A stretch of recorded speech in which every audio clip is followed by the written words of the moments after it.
Hey guys, this is Craig Migliaccio with acservicetech, and today what we're going over is checking the refrigerant charge on a single-speed R410A air conditioning system.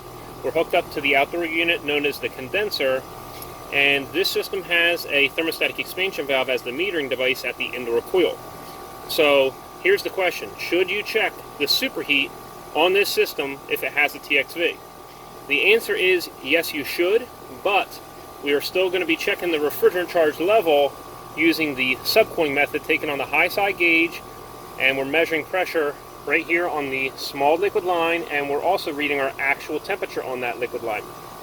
So just because the charging method is subcooling for a system that has a TXV, that does not mean that we would not check the superheat.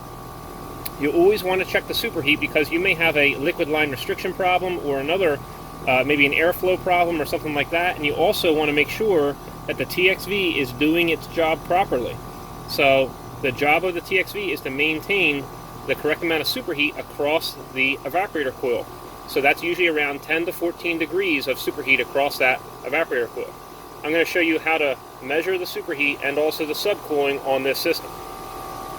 Check out our book, The Refrigerant Charging and Service Procedures for Air Conditioning. In this book we go over checking the refrigerant charge, the saturated states, the superheat, subcooling, preparing a system for refrigerant, and troubleshooting.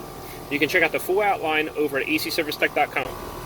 The indoor temperature inside the house is 70 degrees and the outdoor temperature is 71 degrees. So it is a little cooler. It's right on the bottom range of temperatures in which you can accurately check the refrigerant charge. You want to make sure it's at least 70 degrees inside and 70 degrees outside before checking the refrigerant charge to make sure that there is a heat load on the house. And that's what these systems have been designed for, to run above that temperature.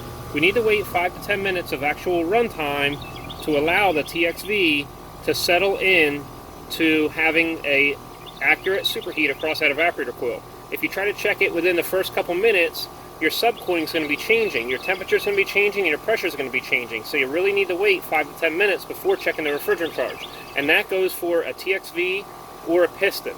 And sometimes if you have this piston chamber with a piston inside of the evaporator coil, you may want to wait a little bit longer, maybe about 15 minutes before checking the refrigerant charge. But during that initial runtime, you still need to monitor the low side saturated temperature. So I'm going to show you how to read the saturated temperatures and read the superheat and subcooling. So starting on this low side gauge, since that's the first thing you want to monitor during the first 5 to 10 minutes of runtime, the pressure is on the outer ring. And this system is R410A, so R410A saturated temperature is on the pink inner ring. So you bring the pressure over to the saturated temperature on the pink inner ring, and we're reading right about 40 degrees saturated temperature. And that's the saturated temperature at the evaporator coil. Saturated means that both liquid and vapor exist at the same time inside the evaporator coil. So it's right around 39 to 40 degrees right there.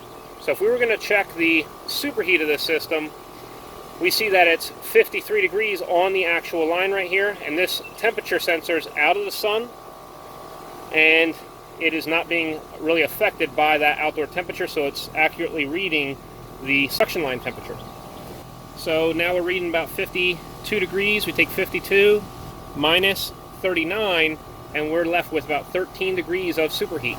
So that's what it is. It's the actual temperature on the large vapor line minus the saturated temperature in the evaporator coil on the low side gauge. So the TXV is operating correctly by holding 10 to 14 degrees across the evaporator coil. This would not be able to hold the accurate superheat if our subcooling was low.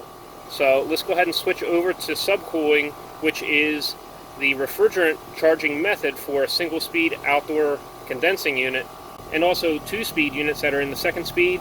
And for micro-channel units that have a different type of coil, you're going to need to follow the manufacturer's charging method on those.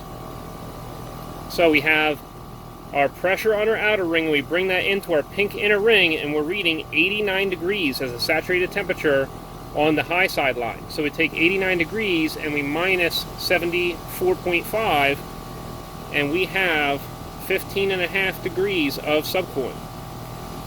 Up on the rating plate, it tells us the target subcooling for this unit, and it reads 12 degrees of target subcooling. So If you're within 3 degrees plus or minus the target subcooling reading, then you have an accurate refrigerant charge. We're a little bit above that. We're at 15.5 degrees of subcooling, so we are a little bit above the 12 degrees. We're 3.5 degrees above, so we could recover a small amount of refrigerant out of here, but other than that, the refrigerant charge is correct. So now we know that the refrigerant charge level is correct. We have the correct amount of refrigerant in here. If anything, it's just a little bit too much, which we could recover some out. And we also know by checking the superheat, we know that the superheat is correct and the TXV is doing its job properly. Now when we're checking the superheat out here at this port right here, and with this gauge, we're checking the total superheat. So superheat will be checked at the front of the evaporator coil, and since there's no port there, we check all the way out here at the outdoor condenser, so that makes it the total superheat in case it added or rejected heat on its way out from the indoor coil to the outdoor condensing unit. But it's not going to vary that much. You might be 1 degree or something like that if this whole line is insulated well and it's not too far and there's not a pressure drop. So in most cases, the total superheat is going to match the superheat, but since we only have a pressure port out here, we check total superheat. So if you read the correct subcooling but the incorrect superheat, say the superheat was high, say it was 30 degrees of superheat, then this TXV is stuck in the closed position. And it's possible that this bulb may have lost some refrigerant, it might have leaked out, and there's no pressure being applied onto the top of this head to open it up to allow more refrigerant into the evaporator coil. So it's possible that this would be the problem, or maybe the strainer or the filter dryer is not allowing a liquid refrigerant into the evaporator coil. If you found the superheat that was, say, 5 degrees of superheat, then this TXV is stuck in the open position. And that could be a danger for the compressor, because if it has very little to no superheat, then what's going to happen is you're going to have saturated refrigerant entering the vapor compressor.